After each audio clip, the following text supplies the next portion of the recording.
Good morning, everybody.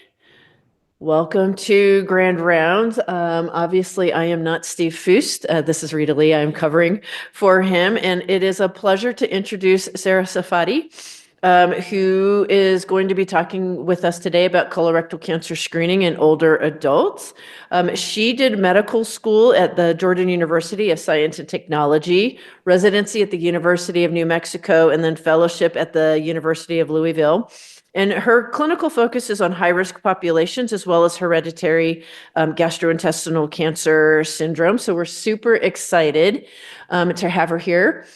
For those of you that are on Zoom, if you will put the questions in the chat, she's going to be answering questions at the end of the talk. So welcome. Thank you so much. Thank you. Good morning, everyone. Thank you for the organizers for the opportunity to speak today. I'm very excited to be talking to you about the colorectal cancer screening in older adults, especially during March, which is the Colon Cancer Awareness Month. I have no disclosures for my talk today, and I'm going to start with some scenarios that we commonly see in clinic, whether it's GI clinic or primary care clinic. The first patient is an 80-year-old who has no past medical history. Those patients who might come asking about screening colonoscopy or surveillance colonoscopy. Patient number 2 is a 78-year-old patient who's got dementia, coronary artery disease, heart failure, severe COPD, obstructive sleep apnea, and had renal cell carcinoma. How do we approach colonoscopy in such a patient?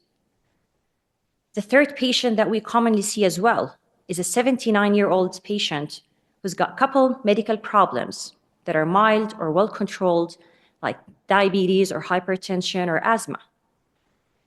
So that takes me to my objectives today.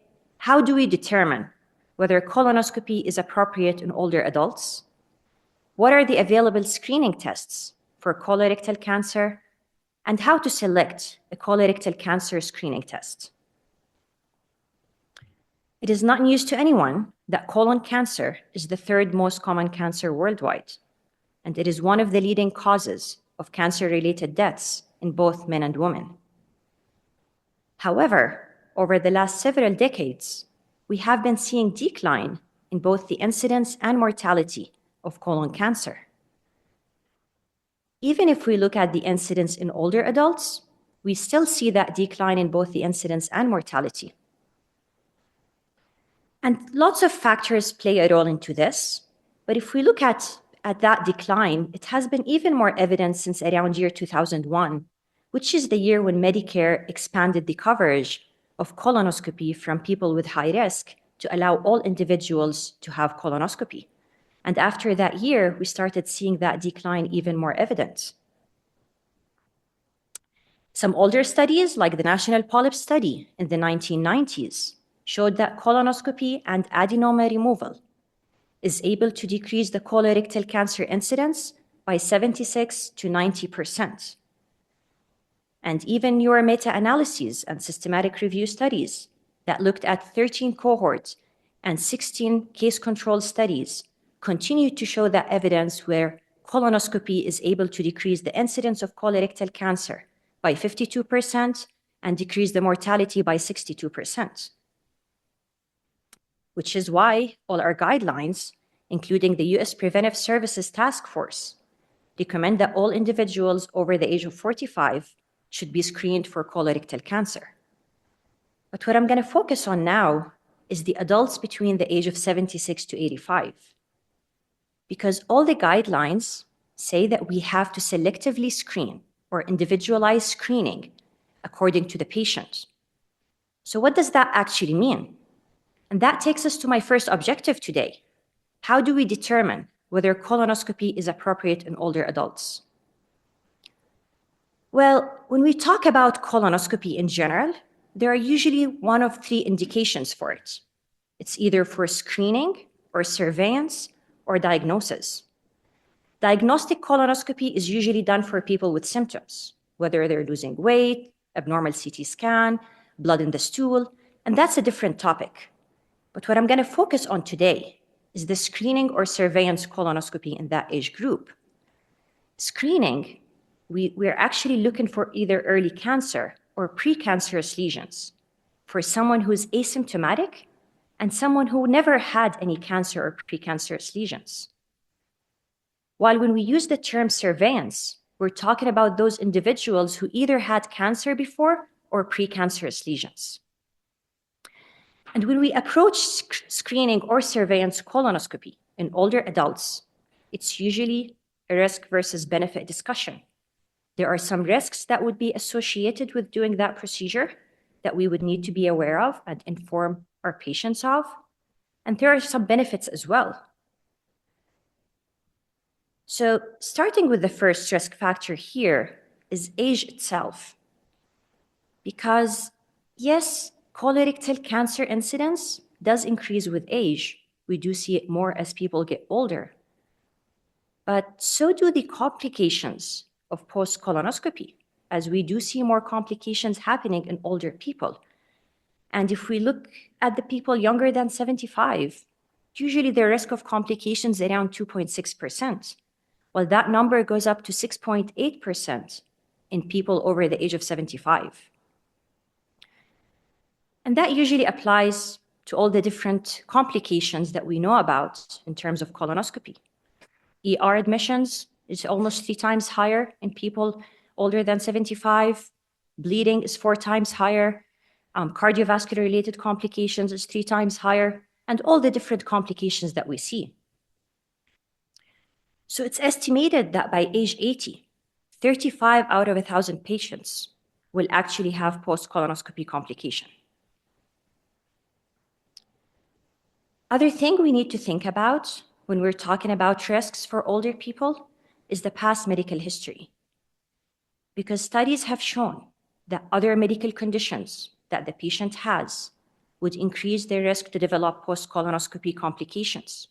So the 80-year-old who has no medical problems does not have the same risk as an 80-year-old with few or several medical conditions. And that's something that we need to keep in mind when we talk about colonoscopy in that age group.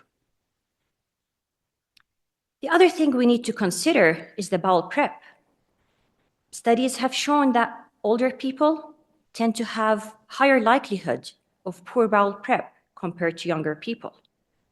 And yes, there are a few different bowel prep options that we can use, but a lot of the time in older adults, we're only able to use the polyethylene glycol because they might have heart conditions, kidney conditions, liver conditions that prevent us from using the other lower volume prep.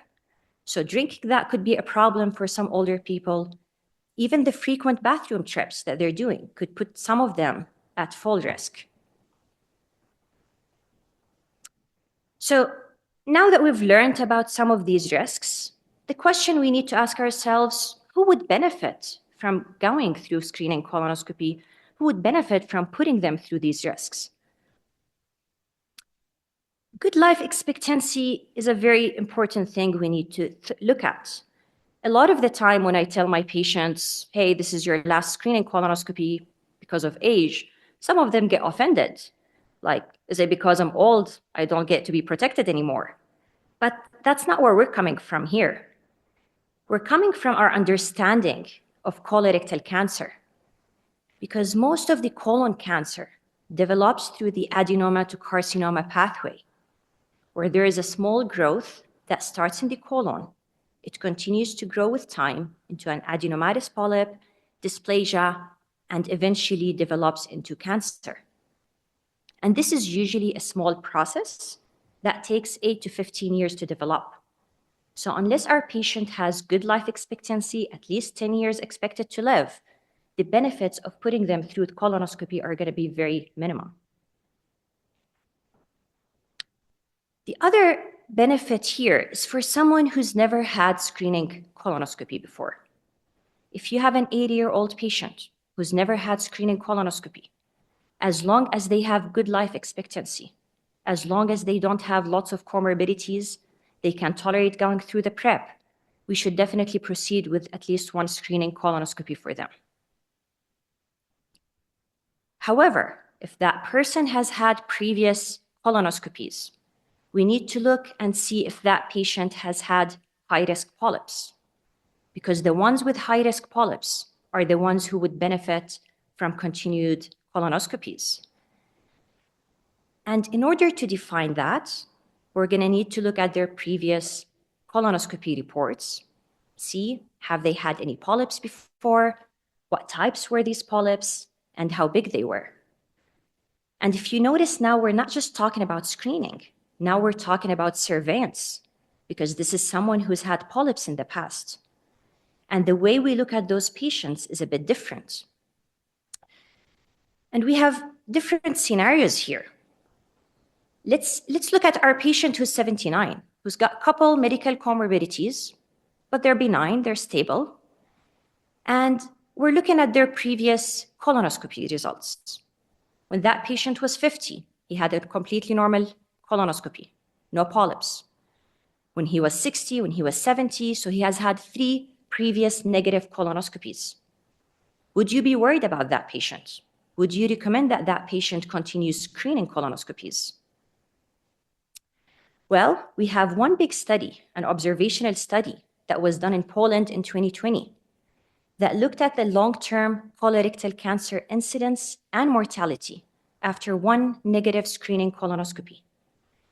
And it showed that those people who had one negative screening colonoscopy, in those who had high-quality colonoscopy, meaning they reached the CECOM, adequate bowel prep, and the adenoma detection rate was at least 20% for the endoscopist, which is even less than what we do in the United States. So they found significant reduction in both incidence and mortality for colorectal cancer in those people without any polyps. And they concluded that a single negative screening colonoscopy was associated with reduced colorectal cancer incidence and mortality, not only for 10 years as we're doing in the United States, but actually up to 17 years. Which, therefore, our patient who's had 3 negative screening colonoscopies, their risk to develop colon cancer is actually very low. And this is important for us to know and tell our patient when we're talking about them proceeding with colonoscopy or not. If they still prefer to proceed with it, they're healthy, they're expected to live long, that's fine. But if your patient prefers not to go through such an invasive procedure at this age, and you don't see any high-risk features on their previous colonoscopies, that should be totally fine. Well, let's assume scenario 2 for the same patient, that on his 3 previous colonoscopies, he had 1 to 2 small adenomas. Would that change the way you think about it? Would you be more concerned that he's had 1 to 2 small adenomas? I think here we need to pause and understand what do we mean by polyps, and how do we categorize polyps in terms of GI. So the first category that we have are the polyps that have no risk to develop into cancer, and those are the hyperplastic polyps. We commonly see those in the sigmoid, in the rectum, left-sided colon, and this is something we see on the pathology report. So whenever we see someone's polyps as hyperplastic, we should think of those as if he does not have any polyps, because they have low risk. While the low-risk polyps are the non-advanced adenomas, which are defined by 1 to 2 tubular adenomas that are less than 10 millimeter in size, or non-advanced sessile serrated lesions that are 1 to 2 small SSLs that are less than 10 millimeters in size. So what does the data tell us about these patients? Should we worry about these patients? The PLCO trial looked at these people without polyps versus 1 to 2 small adenomas versus large adenomas. And they found out that those with low-risk adenomas have the same incidence and mortality of colorectal cancer compared to those without polyps. And that's why you can think of your patient who's only had 1 to 2 small adenomas, defined by less than 10 millimeter in size, as someone who has similar risk of developing cancer to someone with normal colonoscopy. Even other studies, a systematic review on meta-analysis on almost 500,000 people, showed the same results, where the people with low-risk adenoma have the same risk as people without adenoma. So this patient, in his scenario 2, who's had 3 previous colonoscopies with 1 to 2 small adenomas, when we talk to them about risk versus benefit, we also have to explain they have low risk to develop cancer. If they prefer not to go through another colonoscopy, that is fine. Well, let's assume that this same patient has had 4 previous colonoscopies, but this time he was found to have 20 millimeter tubular adenoma and another 10 millimeter adenoma with high-grade dysplasia. Now that's taking us to the third category, which is the high-risk polyps. Advanced adenoma is a term that you're going to use a lot in GI. Advanced adenoma defines polyps or adenomas that are either over 10 millimeter in size, have villus or tubulovillus histology on the pathology report, or have high-grade dysplasia. What belongs to this category of high-risk polyps also are the advanced SSLs, which are either over 10 millimeters or have dysplasia in them. Or less commonly, we see the traditional serrated adenomas, which are also high-risk polyps. So the same trial, the PLCO trial, also looked at these people with advanced adenomas and found out that those who had advanced adenomas, the risk to develop colorectal cancer was 20% over 15 years, compared to 9.1% in those with 1 to 2 small adenomas, and compared to 7.5% to those without any polyps or adenomas. So you can see here the significant difference in the risk of colon cancer between these categories. And other studies also showed the same results. You can see the risk in advanced adenomas is much higher. Therefore, our patient who's had these advanced adenomas on his previous colonoscopy, we have to explain that the risk to develop colon cancer is high, and I would actually recommend that this patient proceeds with another colonoscopy, as long as they have good life expectancy, as long as they don't have significant comorbidities to significantly increase their risk of post-colonoscopy complications. Well, what if we say that on his previous colonoscopies, he's had 18 adenomas total, small adenomas? Is that high risk? Is that low risk?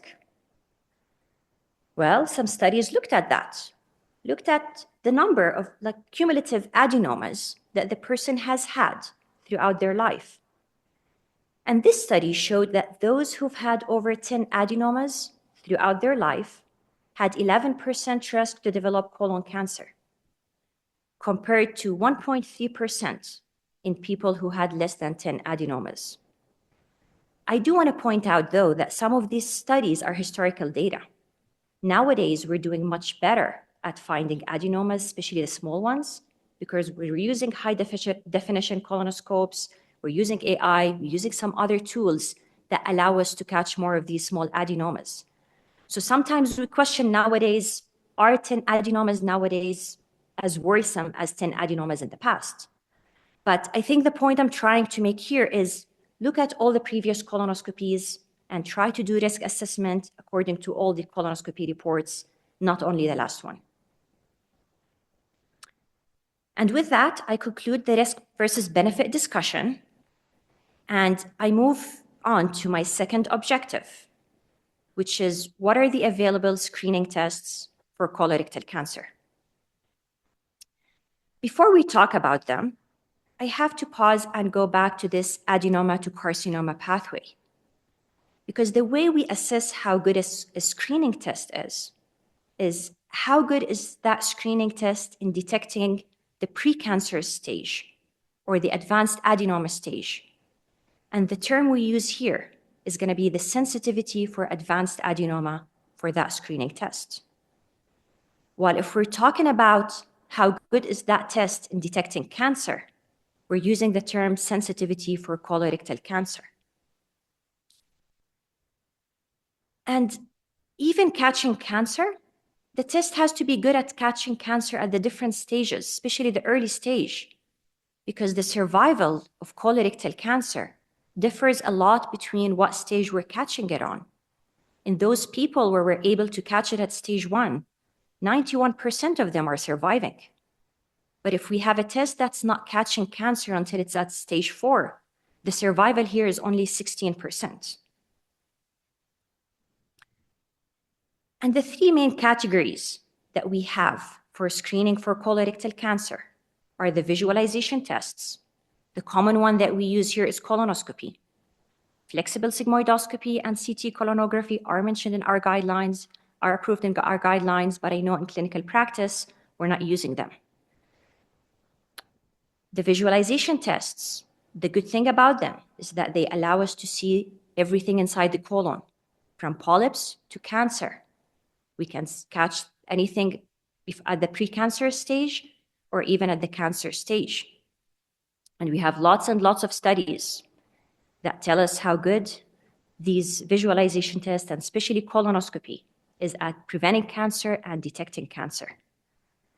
The very first randomized controlled trial that was done on flexible sigmoidoscopy showed us at the time that flexible sigmoidoscopy is able to decrease the incidence of colorectal cancer by almost a third. And if we look at the data on the left-sided colon cancer, meaning the ones that the FlexSig is actually able to visualize, that number goes up to 50%. And there's even a mortality benefit that was shown in that study for flexible sigmoidoscopy, and it was able to decrease the mortality by 43%. And recently, in the last couple of years or few years, we have randomized controlled trials on colonoscopy as well, not only flexible sigmoidoscopy. This is the Nordic trial that was done in 4 European countries, included men and women between 55 and 64. And they randomized these people. The first group was invitation to colonoscopy by sending these people a letter. And the second group, or the usual group, had no intervention done. And they published the data at the 10 years interim. And they showed that of those who were invited for colonoscopy, only 42% of them actually completed the colonoscopy. And of those who completed it, there was a benefit and decrease in both incidence and mortality in colorectal cancer.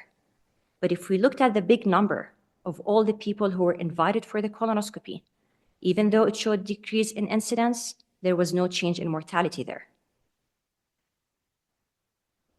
The second randomized controlled trial that was published last year, the ColonPrev, it was done in Spain, where they included 57,000 people between 50 and 69 years of age. In this study, they wanted to see, is an invitation to colorectal cancer screening using FIT test, is it inferior or non-inferior to inviting people using colonoscopy? So they had 2 groups. One they invited for colonoscopy, one they invited for FIT test. And they actually found that the incidence and mortality in the group that was invited to FIT was not inferior to colonoscopy. And based on these 2 randomized controlled trials, we can confidently say that even though colonoscopy can effectively reduce colorectal cancer incidence and deaths, participation in the screening is very critical to the success here. And that takes us to the second category for screening, which can be less invasive than colonoscopy and visualization tests. These are the stool-based screening tests.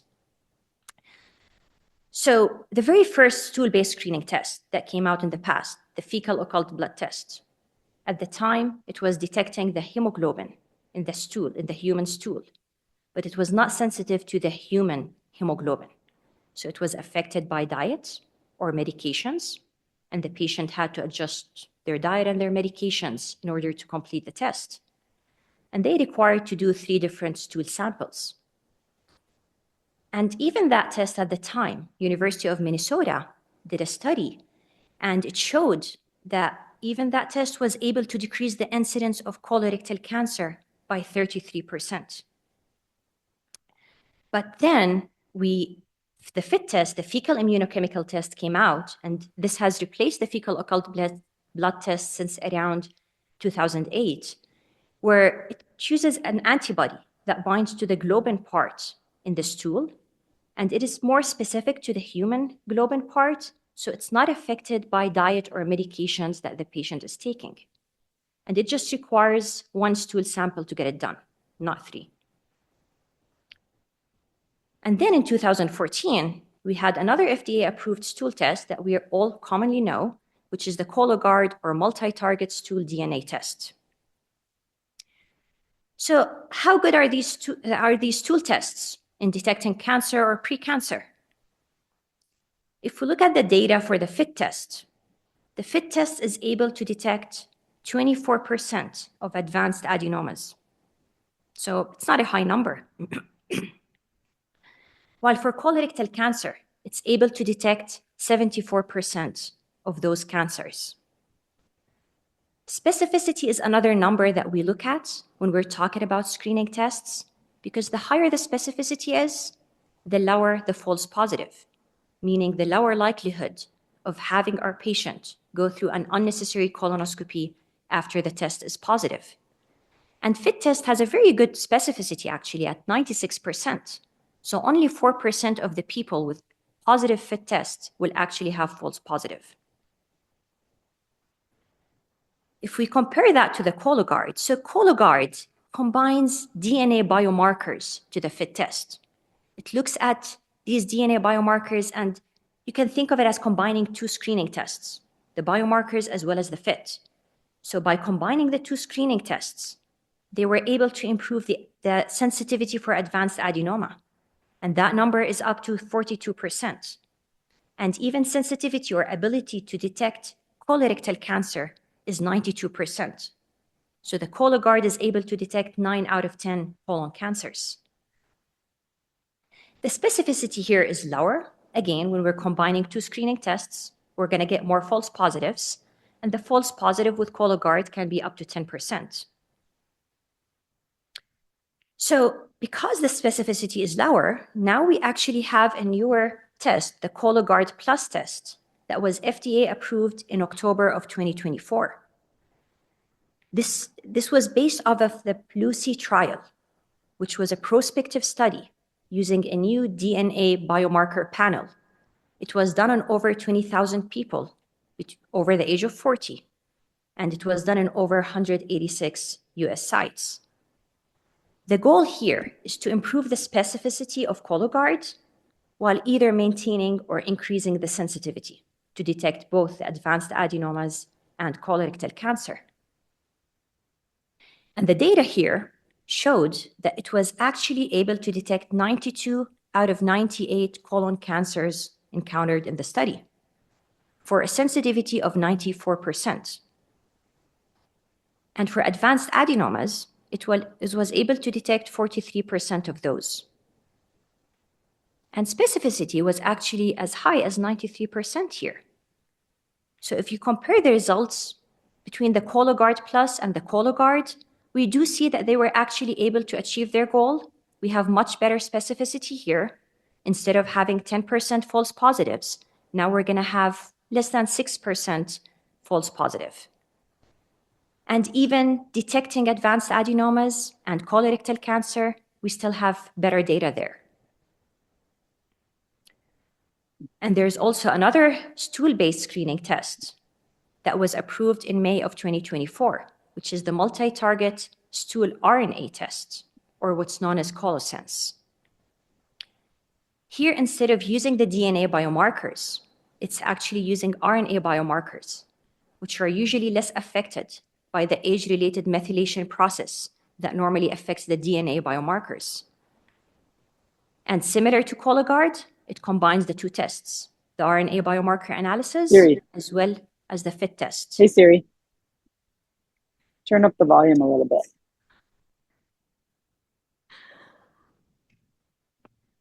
And the ColoSense test was based on the CRC Prevent trial, which was a prospective cross-sectional study done on 9,000 people where they recruited people through online and social media. and they compared the results to colonoscopy.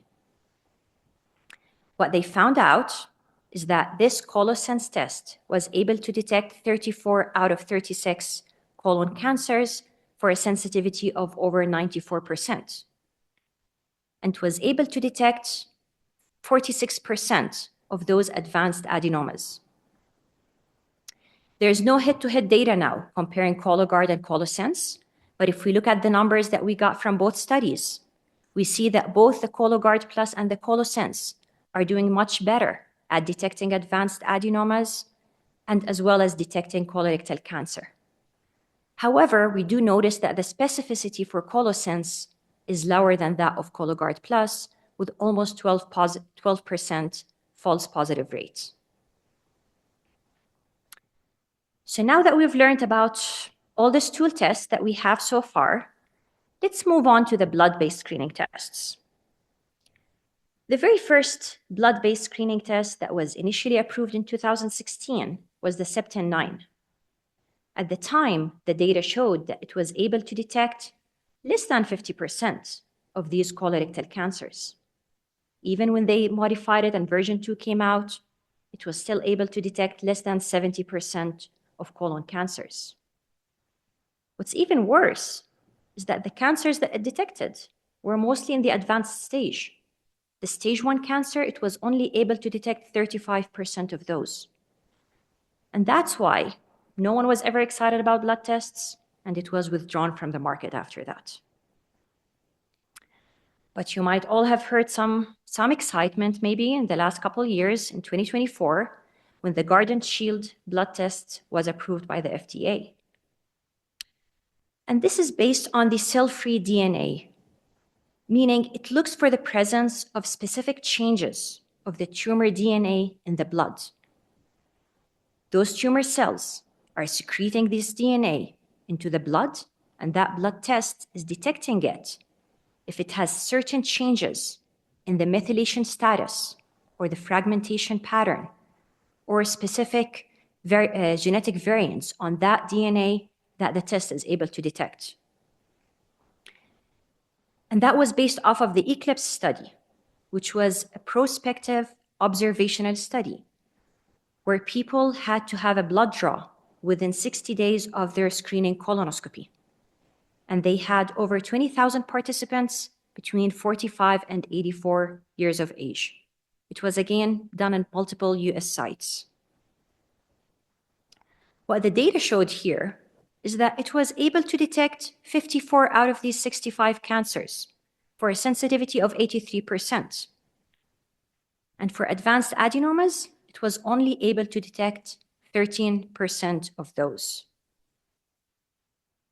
And when they looked at the different stages of cancer that this blood test was able to detect, for stage 1 cancer that has the highest survival rate, it was only able to detect 55% of those. We also have another blood-based test. It is not FDA approved just yet, but they did publish the data last year. It is made by Freenome. And it is also based on the PREEMPT CRC study, which also uses methylation markers from cell-free DNA in the peripheral blood. They had over 48,000 people between 45 and 85 years of age in over 200 US sites. What the data showed here is that it was able to detect 57 out of 72 colorectal cancers for a sensitivity here of 79%. And for advanced adenomas, it was also only able to detect 12.5% of those. And even if we look at the different stages of cancer, we also see poor data here in detecting, or bad numbers in detecting the stage 1 cancer, only at 57%. So most of the cancers it's able to detect are already at a later stage. If we add the data that we have from the blood-based screening tests to this table that compares the stool tests with that, we do see that, yes, they're able to detect cancers, although not the early stage cancers, and they're bad at detecting advanced adenomas. So now that we've learned about all these different screening tests that we have, the question is, how do we choose a screening test for our patients? What is the best way to select a screening test? The ideal screening test is the one that's very sensitive at detecting not only early stage cancer, but also the precancerous stage or advanced adenoma, because that is the test that's going to help us prevent colon cancer from happening and guarantee survival for our patients. The ideal test is the one that has excellent specificity, not only for colon cancer, but also for advanced adenoma, because that test will help us decrease the unnecessary colonoscopies, the unnecessary false positives that are done by the test. The ideal test is one that's not invasive, that's very easy for the patient to do, widely accessible, and affordable. And sadly, none of the screening tests that we discussed meets all this criteria. I wish that ideal screening test existed, but the truth is we don't have the ideal screening test. So that's why choosing the best screening test should be a shared decision-making between us and our patients. If your patient is looking for an infrequent test that has the full benefits of both preventing the colon cancer as well as detecting it, then colonoscopy is the answer. There's lots and lots of data that shows us that colonoscopy is the best one at that.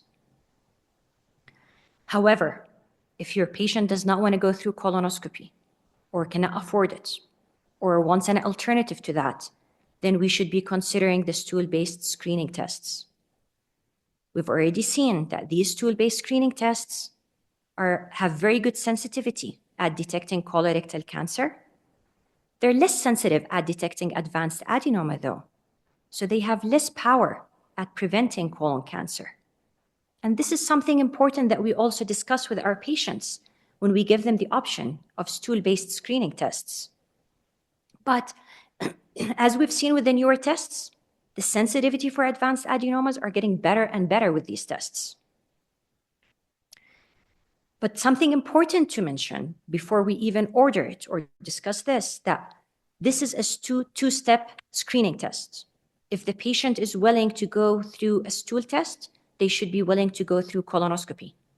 So unless the patient agrees to go through a screening colonoscopy after, or in an okay condition medically to go through an invasive procedure like colonoscopy, we should not be ordering a stool-based screening test. But if the patient is okay with that, those stool tests are great. So what do we think of the blood-based screening tests? Well, there's at least one randomized controlled trial that shows that the uptake of blood-based screening tests is better than the FIT test. Of course, it's definitely better for patients to just do a blood test over worrying about collecting their stool and sending the kit back, or even going through colonoscopy. However, we've already seen that the data shows that these blood tests are terrible at detecting stage 1 colon cancer. They're even worse at detecting the precancerous stage. The prevalence of these advanced adenomas in general population is 11 to 13%. So this 13% number is no better than chance at detecting it. And some modeling studies, assuming 100% adherence to the screening tests, showed that both the incidence and mortality of colorectal cancer will actually increase if we use the blood-based screening tests instead of the stool-based tests or colonoscopy. Therefore, these blood tests have poor sensitivity for early-stage cancer detection. They have no role in cancer prevention based on the data, and they should only be offered to those who decline both the stool-based screening tests and colonoscopy. Because if they replace them, we're expecting the colorectal cancer cases and deaths to increase. And at the end, I do want to mention a couple of clinical trials that are currently going at University of Colorado by my colleague Swati Patel. A lot of you know her. The COOP trial is comparing the colonoscopy versus stool-based screening tests to those people between the ages of 65 and 82. So if you have a patient who's had small tubular adenomas or small sessile serrated polyps between that age group and they're due for their surveillance colonoscopy, they would be eligible to be enrolled in this study. And you can email Swati Patel for that. And those patients would be either enrolled in the FIT test group or the colonoscopy group. And the other clinical trial that's going on now here, and you might have seen it on our pathology reports, is the FORTE trial, which basically eligible people are the ones who have had 1 to 2 small adenomas on their very first colonoscopy identifying polyps. Their age is between 45 to 64. And those people are being randomized to either 5-year colonoscopy or 10-year colonoscopy. I think we as gastroenterologists are trying our best to enroll these patients after the colonoscopy report, but if you have eligible patients, you can also send an email to Swati Patel for that. And at the end, I want to thank my mentor, my colleague, my friend Swati Patel for all her support throughout this. Thank you all.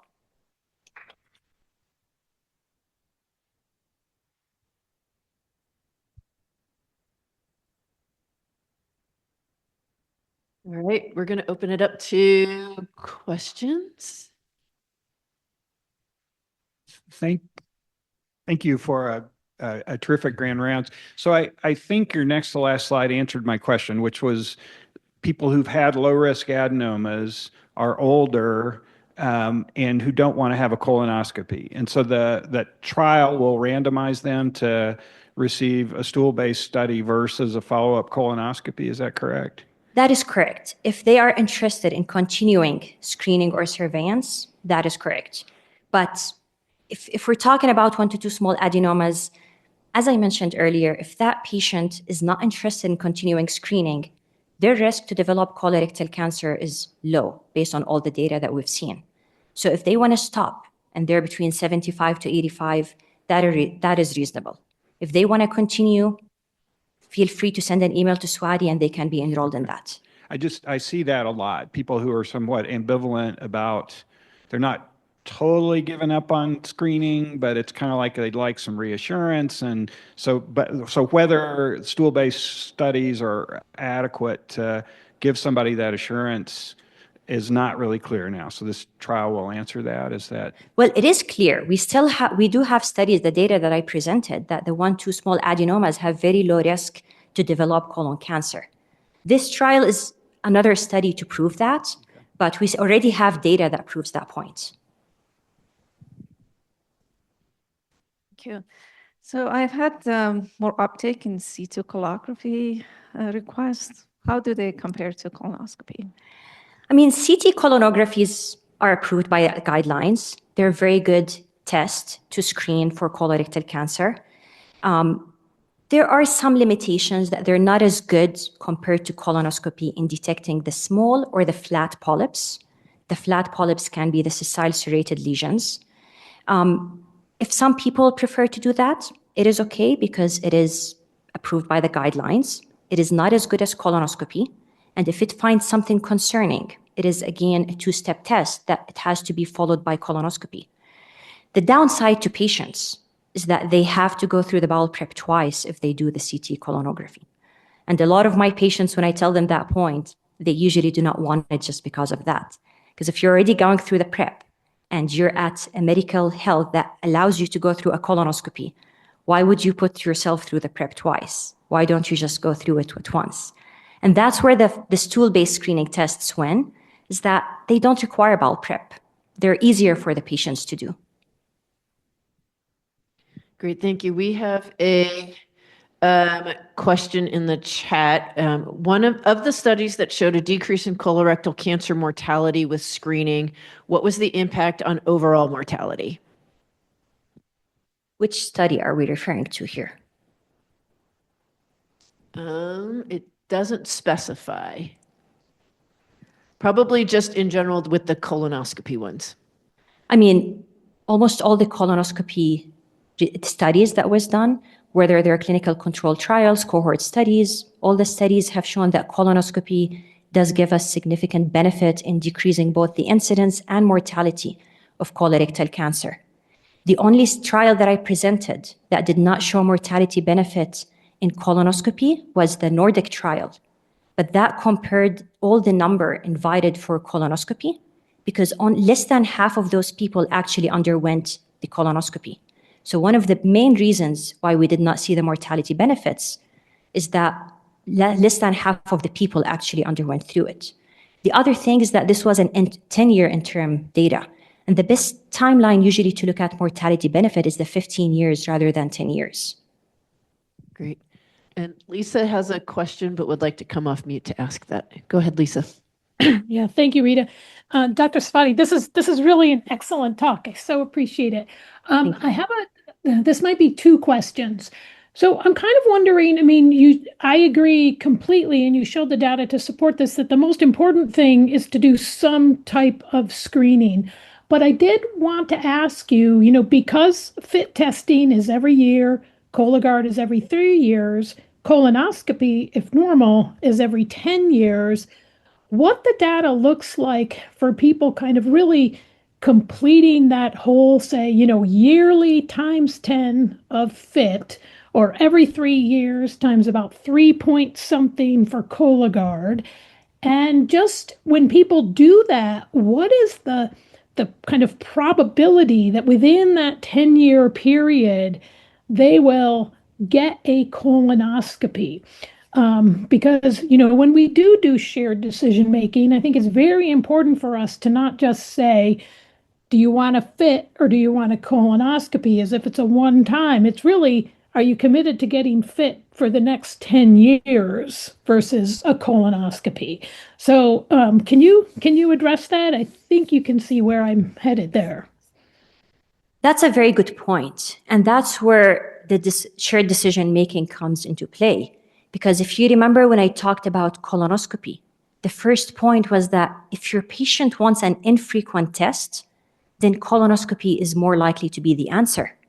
Because yes, when we offer a FIT test, we do have to let them know this is an every year test.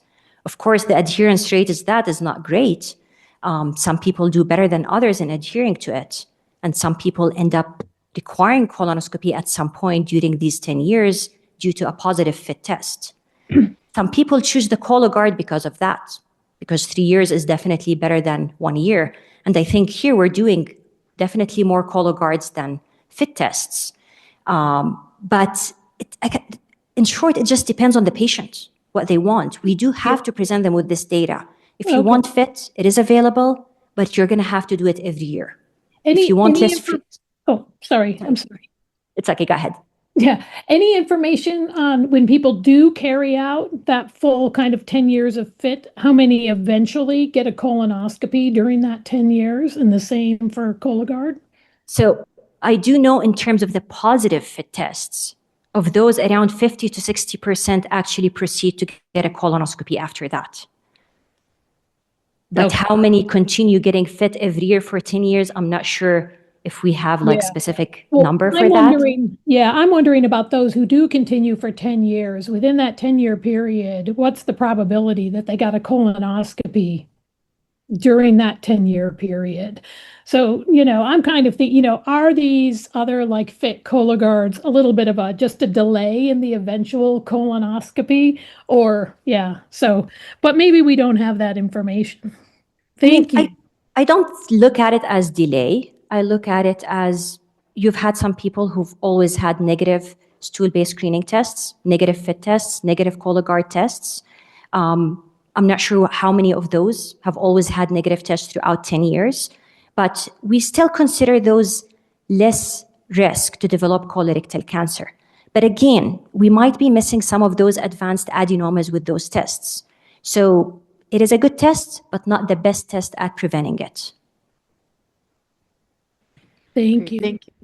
Yeah, we have another question in the chat. Are the studies supporting stool-based screening generalizable to younger patients, aka with the new guidelines to start at 45?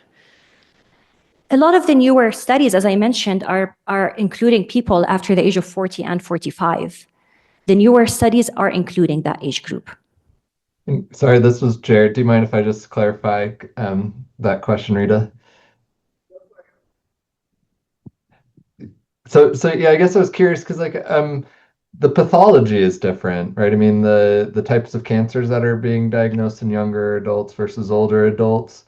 So these, I guess, just for my understanding, these screening tests are kind of sensitive to all pathology, right? All the different types of cancers that are being found in older adults versus younger adults.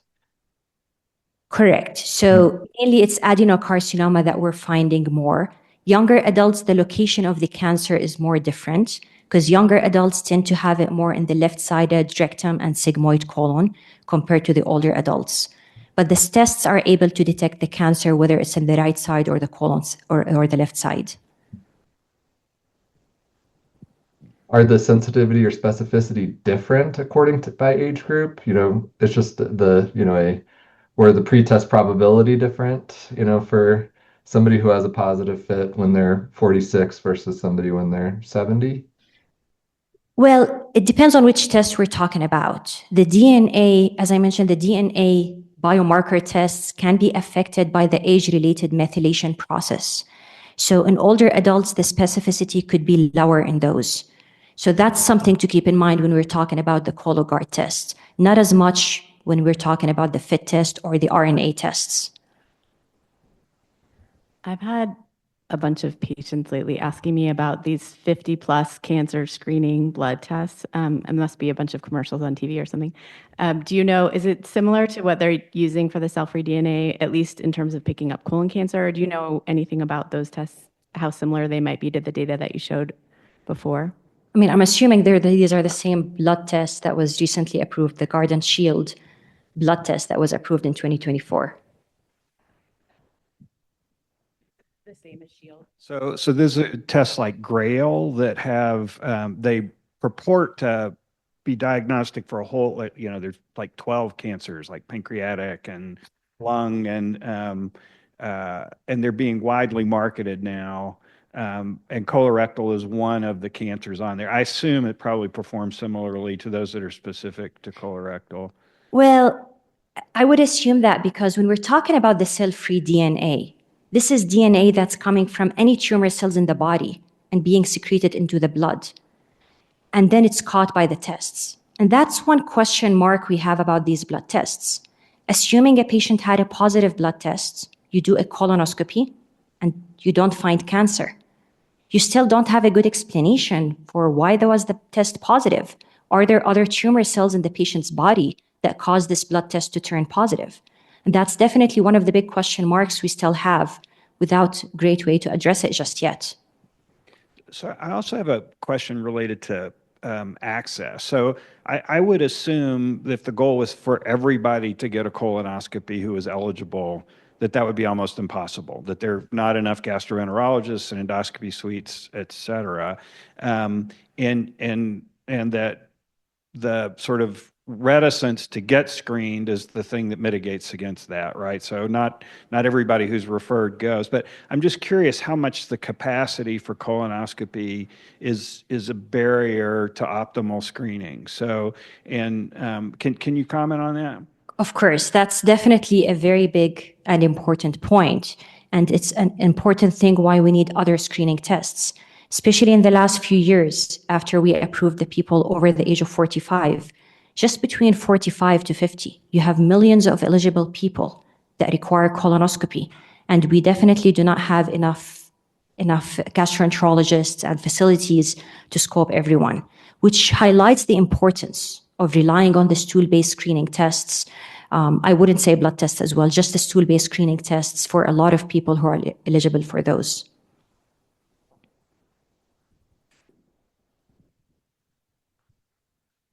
Along the same lines, for relatively low risk patients, if someone has had a normal colonoscopy, or maybe even now, according today, low risk adenomas, would you ever recommend converting them to a stool-based screening? Or once you've had a colonoscopy, you stay with a colonoscopy? Any guidelines on that? Yep. So currently, the FDA approval for the stool-based screening tests is only for screening, meaning people without history of adenomas.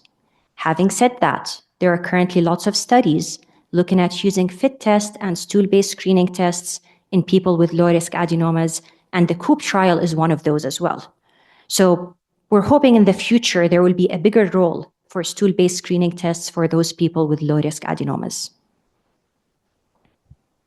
Thank you so much. This has been an extraordinarily informative Grand Rounds talks. We really appreciate you. Thank you so much. Thank you all.